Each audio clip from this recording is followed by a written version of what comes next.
గతంలో కాపాడావు కదా, గతంలో పోషించావు కదా, నేను కూడా. ఈరోజు మనం ఎంతమంది చెప్పగలరు, గతంలో నన్ను కాపాడిన దేవుడు, గతంలో నన్ను పోషించిన దేవుడు నేడు పోషిస్తాడు, రాబోయే కాలము పోషిస్తాడు నమ్మేవాడు. గట్టిగా ప్రభు బయటకు వస్తాడు.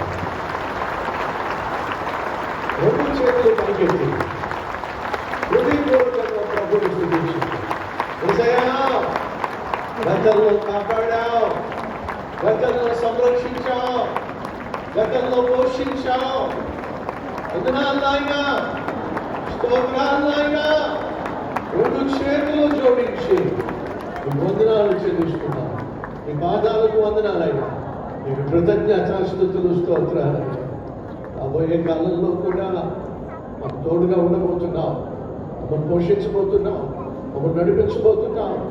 నాయనా, నీ రెక్కల చాటునే మమ్మల్ని దాచిపెట్టి మా జీవితాలను ఆశీర్వాదంగా మార్చబోతున్నందుకు వందనాలు, స్తుతులు స్తుతులు స్తుతులు స్తుతులు స్తోత్రాలు చెల్లిస్తూ యేసయ్య నామ మహిమార్థమై ఈ స్తుతులను చెల్లిస్తున్నాము తండ్రి. ఆమేన్. దేవునికి మహిమ కలుగును గాక. మీ స్థలాల్లో కూర్చోవలసిందిగా కోరుతున్నాను.